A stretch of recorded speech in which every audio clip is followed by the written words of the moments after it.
उद्धव ठाकरेंना बाळासाहेबांचं नाव घेण्याचा अधिकार नाही असं रामदास कदम म्हणाले आहेत। उद्धव ठाकरेंची बाळासाहेब स्मारकाच्या अध्यक्षपदावरून हकालपट्टी करा अशी मागणी रामदास कदमांनी केली। उद्धव ठाकरे मुख्यमंत्री पदासाठी लाचार होऊन काँग्रेससोबत गेले असा आरोप रामदास कदमांनी केलाय। तर तुमच्या टाळूची केस गेली तरी तुम्हाला अक्कलदाढ आली नाही, शरद कोळी यांनी रामदास कदमांना असं म्हणत उत्तर दिलंय। मुख्यमंत्री पदासाठी लाचार होऊन गुडघे टेकून जो माणूस काँग्रेस सोबत गेला त्याला शिवसेना प्रमुखांचं नाव घेण्याचा अधिकार नाही, शिवसेना प्रमुखांच्या स्मारकात पाय ठेवण्याचा अधिकार नाही।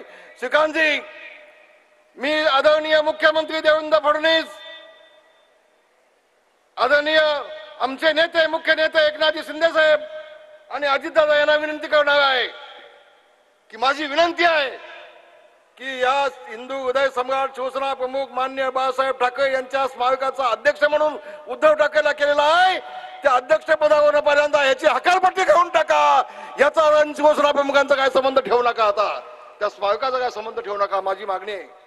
तुम्ही काय वर थोबाड घेऊन सांगताय? आजवर तुमचा मी मान राखला, अहो तुमच्या टाळूची सगळी केस गेली तरी तुम्हाला अजून अक्कलदाढ आली नाही का?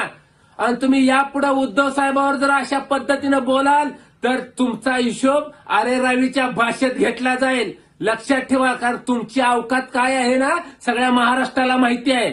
अहो तुमच्यासारखा पळपुटा माणूस नाही। अहो तुम्ही चक्क एखाद्या तमाशातला एखादा